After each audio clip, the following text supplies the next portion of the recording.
Hey students, how is everybody doing today? It's Come On Day, as I always like to say. I wanted to talk to you about what I'm about to do. I am finishing up my last week here at the courthouse, and then, as you probably have seen, I'm going back into the freelance market. And some of you would probably think, wow, you're crazy, or why are you doing that? Well, let me tell you, I don't like to necessarily scare myself away from change. I like to embrace it and go for it and look at options and opportunities that are ahead that, yes, sometimes can be scary, but also sometimes can be fruitful. One guy said one time that if you have to go out on a limb sometimes because that's where the fruit is.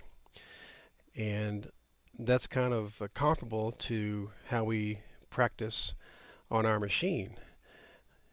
Sometimes we just get ourselves in a rut and we get so focused or so stuck in that rut that we can't get out of it, and we lose speed, accuracy, or whatever because we're just so intent on staying in that rut. And sometimes you've got to just turn the wheel, get out of that rut, and try something different. Maybe take a different path, or just scoot over just a little bit and see if something different works for you that may not have been working before or works better than what you're doing now. I was talking with a friend of mine who was a past president of NCRA back in, I believe it was 93. His name is Roger Miller, and we were talking last night about speed and accuracy, and he's been quite successful on the competition side. And he was saying also that to get speed, you have to write faster than where you're at. You have to get out of that rut. You can't build speed if you never try it. And you know, it's like when you're in a car, you can't go faster unless you step on the gas. Or in a motorcycle, you can't go faster unless you turn the throttle. Well, throttle up today. Throttle up this week. Push yourself. You're not going to get it perfect. Don't worry about it. You're never going to write faster unless you try it. And you're never going to be more accurate unless you write faster. The faster you write, the more accurate you can be at a lower speed.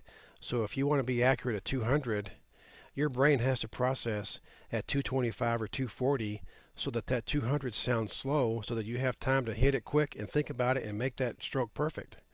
You can't do that if you're sitting on the edge of 200 and struggling and trying to write at 200 and get it accurately, because you're too close to the edge. Get up there above that speed and then drop yourself back down. A prime example is if you're at 180, 160 and you go back down to an 80 or a 100, you probably can nail that just about perfectly. And that's my point.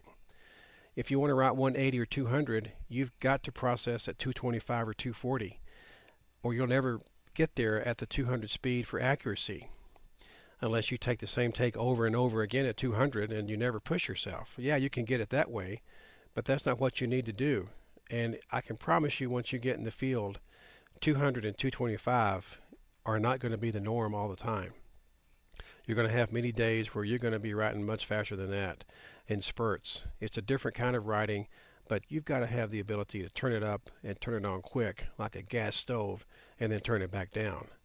So come on, let's go. Push yourself today. Push yourself this week.